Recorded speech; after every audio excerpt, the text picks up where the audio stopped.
حضرت تمیم الداری رضی اللہ تعالی عنہ یو ځل راغی حضور پاک ته او نبی علیہ السلام د دجال ذکر کړیو، د دجال صفتونه بیان کړیو. تمیم الداری راغی حضور پاک ته کېناست، وی دا الله رسوله ناشنا شی مې ولید، وی موږ د خپل علاقې نه راتلو تا ته مدینې منورې هجرت هم کو، نو په لاره چې راتلو نو موږ منځ کې دریاب دی، سمندر دریاب، نو موږ کشتۍ ته وختو، نو کشتۍ باندې هوا راله د بل طرف نه، نو په مخ یې کړه، هغه سمندر دریاب دی، هوا پکې تیز دی، کشتۍ په مخه کړه، موږ ټینګولې نه شوه، ډېره لرې یو علاقې ته لاړه، نو یو جزیرې ته ورسېدله، موږ دې په جزیره کې کوشو. خدای اوس به څه کوو، کشتۍ چې اوس هوا ټیک شي نو زه به لرې جزیرې ته لاړو، جزیرې پته هم نه لګېده، نه پکې انسانو نه پکې حیوانو. وی چې جزیرې ته څنګه مونږه کوز شو او لږ غوندې جزیرې ته ور دننه شو، نو یو شیم پکې ولیده، ټول د ویښتونه ډک یو حیوان دی، مکمل د ویښتونه ډک، د سر نه خپې پورې ویښته دي. وی مونږ ته ویریدو، وی مونږ نه تپوس وکړو تاسو څوک یې؟ مونږ ورته وی ته څوک یې؟ وی زه جاسوس یم. تاسو څوک یې؟ مونږ عرب یو. کم ځای نه راغلی پلان کې، کم خوا تللی؟ مدینې ته. څنګه دلته راورسېدی؟ بس باد په کشتۍ راغی، کشتۍ را په مخه کړه او دلته یې راورسولو. بادباني کشتۍ به وي. ته څوک یې؟ وی ما پرېږدی، لږ مخکې لاړ شئ دې جزیره کې، نو هلته یو کس دی ستاسو په انتظار دی، تاسو نه به هم تپوسونه وکړي او تاسو ته به معلوم. خدای دا څه په جنجال وړېدو چې لږ مخکې لاړو، اوس یو سړی دی په زنځیرونو تړلی دی، او وی ناګانې یو ټوپ وواو، وی وتېرېدو. وی راته وی څوک یې؟ وی موږ عرب یو. وی د عربو څه حال دی؟ ما چې بس ډېر ښه حال دی. مکه څنګه ده؟ ښه ده. مدینه څنګه ده؟ ډېره ښه ده. څه نوي خو نشته؟ موږ یو سړی دی پیغمبرۍ دعوی کړې ده، راوتی دی هغه پیغمبر؟ موږ یو. مکې نه تللی دی مدینې منورې ته. وی راته وی چې شام کې یو باغ دی شته هغه؟ ما او میوه ورکوي، او پلانکي ځای کې یو دریاب دی اوبه پکې شته؟ موږ یو. اوبه ورکوي؟ ښه ډېرې. وی یاد وساتئ څه موده پس به دغه دریاب کې اوبه ختمې شي، دغه باغ به وچ شي، ختم به شي. موږ وی ته څوک یې؟ وی د دجال یم. زه به په ټوله دنیا چکر وم، ډېر خلک به زما تابع شي، خلک به راپسې ګرځي، ما سره به مال او دولتي، یو لاس کې به مې جنتي بلکې دوزخ، چاله خوشحالی ورکوم، چاله سزاګانې ورکوم، او په ټوله دنیا به ګرځم، خو صرف یو ښار ته به نشم داخلېدلی چې هغې ته توابه یا طیبه وایي، او د هغې ښار په دروازو او په درو به فرشتې ناستي چې زه ورځم نو ما به نه پرېږدي. وی دا خبر یم ته واورېدې، ترې را روان شو، باد قلار شو، کشتۍ کې کېناستو، رالو مدینې منورې ته. رسول الله مبارک ته دا ټول الوي، نو حضور پاک مبارک صحابه راغونډ کړل، دا الې ورته وي خوشحاله و چې دا ما څه ویلي ګوره حق قدم ووایي. زه چې وایم دجال به راځي په سترګه به ړوند دي، هماغه قد وي ولیده، په هغه شکل یې ولیده.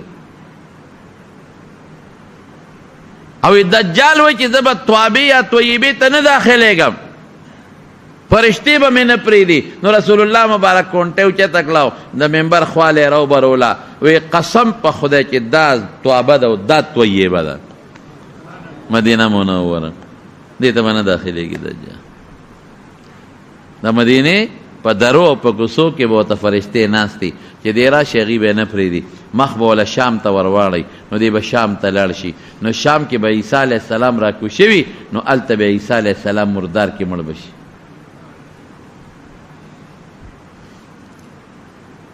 نو دغه نوم شو طابه، طیبه او مدینه منوره. د پیغمبر مبارک ډیره زیاته خوښه وه. کله چې مکه فتح شوه او بیا د حنین غنیمتونه تقسیم شو، نو رسول الله مبارک هغه په خپل اختیار چاله ډیر او چاته کم، ضرورتمندو ته به کتل، حالاتو ته به کتل. نو د مکې خلکو له لږ غنیمتونه زیات ورکړل او د مدینې خلکو له کم ورکړل. او هغې کې د رسول الله مبارک غټ غرض و چې دا د مکه اوس فتح شوه، نو که دوی له مال ورنه کم او مونږ اوس مدینې ته واپس لاړ شو، دوی بیا شورش جوړ نه کړي او بغاوت ونه کړي، نو بیا به د مدینې نه دوی سره جګړې له راځم، دا مسلمانان شته را لمړې نه کړي. نو رسول الله مبارک هغوی له مالونه او چا له سلو خان او چا له کم او زیات چې دوی په دې مال مطمئن شي او دوی اسلام سره د زړه مینه پیدا شي. ډېر مالونه یې ورکړل. نو د مدینې چې کم خلک و نو هغوی لږ خفه شو. هغوی وی ښه جنګونه په مونږ کوي چې سخته راشي اوازونه مونږ ته کوي، او اوس هم دغه د مکې خلکو سره جنګ وکړو، زمونږ تورې اوس هم د هغوی په وینو سرې دي او مال هغوی له ورکوي، مونږ له نه راکوي. الله رسول الله مبارک زر انصار راغونډ کړل او اعلان یې وکړ چې څومره انصاري هغه د دې خیمو لاندې را جمع شي، خو بې د انصارو نه بل څوک بني ټول را جمع شي. تپوس یې وکړو هلکه وي د انصارو نه علاوه بل څوک پکې شته؟ وی نور څوک نشته، خو یو خریم پکې شته. هغه خرایي څوک و؟ رسول الله مبارک و. ځکه د نبی علیه السلام د نیکه مور د عبدالمطلب مور سلمه دا د مدینې منورې وه. نو خلک د پلار د مور خاندان ته او د نیا خاندان ته ماما خیل وی، داسې ده که وی یو خرایم پکې شته او هغې نو بل ته خرایان وی دا هم خرایان دي. نو رسول الله مبارک وخندل وی ان ابن اخت القوم منهم، زه وی خرایي د قوم نه یې پردي نه. حضور پاک ورته فرمایل وی انصارو څه خبرې مې اورېدلې دي، تاسو څه ویلي سم وی، ما متعلق هم څه ویلي دي، هغې خو به دروغ نه وي. وی د الله رسوله مشرانو څه نه دي ویلي او د هلکانو څه ویلي دي؟ وی څه وی؟ وی دقه ټکې ویلي دي چې سخته راشي اوازونه مونږ ته کوي او چې کله غنیمتي نو بل له ورکوي، مونږ له نه راکوي. او د مکې د خلکو په وینو خو زمونږ تورې سرې دي، مونږ سره جهاد کړی دی، هغوی له یې ورکړل، مونږ نه نه راکوي. الله رسول الله مبارک ډېر عجیبه خبره وکړه. وی دا مې داسې کړي خو ای انصار یو خبره درته کوم. وی څه مو خوښه ده؟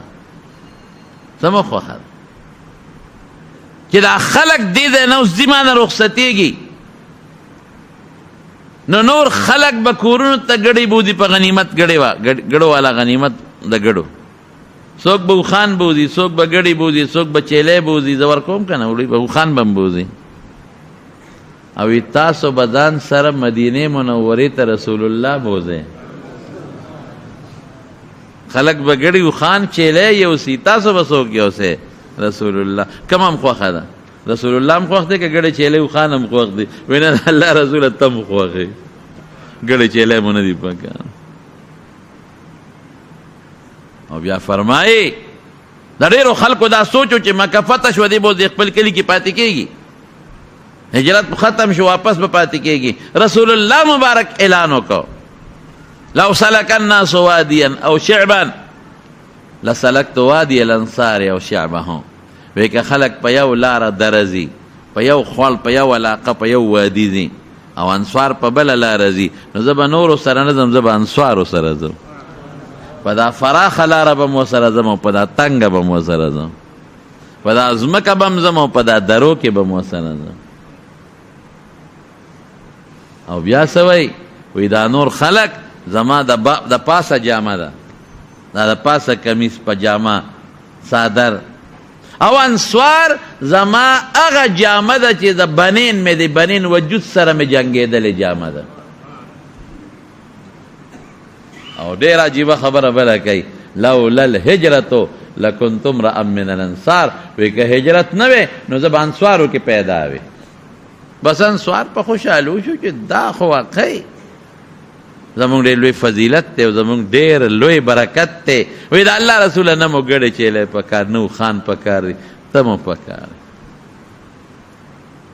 دا مدینه منوره دغې خلکو ځای مبارک ځای دی. دلته خلک په مکه کې عمره کوي. عمره آسان کار نه دی، ګران کار دی. زیبا زمین حل تا یا میقات تا نو احرام و نیت بکے، نو بیا برازی د بیت الله شریف طواف بکے، نو بیا به 2 رکعات واجب د طواف وکے، نو بیا به زی صفا مروه ته نو چکرې به لګې، بیا به سر خره جامې به بدلې. ګران کار دی عمره. 2 घंटे یا 1.5 घंटा یا 3 घंटे 2.5 घंटे پہ ډېرې پہ لګي. الله انصار العجیب فضیلت او برکت ورکا او د هغې د وجې نورو لم ورکا. هغه څه دی ادا چې مدینه منوره کې یو جومات دی مسجد قبا وته، چې هغه جومات ته څوک لاړل کور کې اودس وکړه او بیا هغه جومات ته لاړ او په هغه جومات کې 2 رکعاته مونځ وکړه، په دې 2 رکعاتو به الله پاک دله د عمرې ثواب ورکړي. دا د مدینې برکت مفتو کې دا خشته جومات دی مسجد قبا. دا الله قرآن د دې په حق نازل دی. لمسجد اسس على التقوى من اول يوم حق ان تقوم فيه رجال يحبون ان يتطهروا والله يحب المطهرين. رسول الله مبارک به ار خالی ته مسجد قبا ته کله به پیاده ته او کله په سورلی ته او مونږ به پکې کا. دا هغې خلکو نه یې تپوس وکړو، وی الله ستاسو د پاکۍ او د صفایۍ صفت کړی دی، تاسو څه عمل کوئ؟ هغې ورته وی زمونږ دا عمل دی چې مونږ اودس وکړو نو ځان اوچو په لوټه یا په کاڼي، د هغې نه پس ځان اینځو په اوبو، 2 استنجا شوې، یو په لوټه په کاڼي او د هغې نه پس ځان په اوبو اینځو او بیا اودس کو، بیا ورپسې 2 رکعاته تحیت الوضو کو. وی الله مو د پاکۍ صفت کړی دی. رونو صفۍ دا د الله خوښه ده. مسجد قبا والا صفت کو، الله قرآن شریف کې د هغې صفۍ به یې کوله مسجد قبا والا، نو قرآن شریف کې الله صفت وکړو ذکر یې وکړو. او صفۍ نصف الایمان د ایمان نیمه ده. دی وجنه جمعه مانځله چې څوک ځي یا د اختر مانځله نو غسل سنت دی. بعض علما ورته د جمعې دی غسل ته لا واجب وایي، دا سنت دی. او صفا جامع غسل دا هم سنت مستحب دی. نو ولې چې تا نه بوی نه ځي، ګڼه ګوڼه ډېره د خولې به بیږي، نو چې بوی د نه نه ځي او وجود د صفۍ. او جومات کې چې وجود صفۍ نو فرشتې خوشحاله، ځکه جومات کې فرشتې ناستې وي. او کله چې وجود بدبوی او بوی تی ځي نو فرشتې بیا د هغې نه کرکه او نفرت کوي، هغه ځای نه فرشتې بیا ځي. هغه مسجد قبا پکې او بیا د رسول الله مبارک جومات مسجد نبوي مبارک. الله یو منځ یو په زر، بلکې یو روایت کې یو په 50 زرم دی. دا د 50 ته د روایت د کمزور دی ښه، او د زرو د روایت مضبوط دی. لکه دلته چې 50 زره منځونو کې هلته یو، دلته چې زرو کې هلته یو، دا پکې ثواب دی. او یوازې جومات کې منځ کول نه دی، دقه جومات کې بیا د رسول الله مبارک محراب دی چې کم کې به هغه منځ کو، د هغه منبر دی، د هغې په ځای بل منبر پروت دی خو پاکه ځای دی چې کم ځای به رسول الله مبارک بیان کو. او اقه ځای دی، په هغه ځای یو برنډه جوړه ده چې کم ځای به حضرت بلال رضی الله عنه اذان کو. او هغه ځای نه باندې ستنې ولاړې دي کومو ځایونو کې چې د رسول الله مبارک خاص تعلقاتو، لکه کم ځای به اعتکاف کو نو د کوټې مبارکې د عایشې بیبي سره خوا کې، نو اقه ځای کې یو ستن ولاړه د استوانة السریر پې لیکلی چې کم ځای به ورسره وفدونو ملاقات کو نو هلته م یو ستن ولاړه ده بره پې لیکلي دي استوانة الوفود، چې کم ځای به څوکیدار ورته ولاړ و څوکۍ به یې کوله، التم یو ستن ولاړ د استوانة الحرس پې لیکلی دی او یو بل ستن د استوانې عایشه. د عایشی بی بی یو ځل حضور پاک صحابو ته او فرمایا وی ما د نبی علیہ السلام نه اورېدلی دی یو جمعات کې راته یو ځای ښوولی دی چې ډېر برکتي ځای دی او یک عایشې که خلکو ته مې دا ځای وښاو نو جګړې به پې خلک وکړي. وی ما ورته وی چې ځای ما ته وښایه نو یې ما ته یې وښاو نو عایشې بي بیا نورو خلکو ته ځای وښاو نو هلته مې یو ستن ده او هغې باندې استوانې عایشه لیکلی او رسول الله مبارک فرمای ما بین بیتی و منبر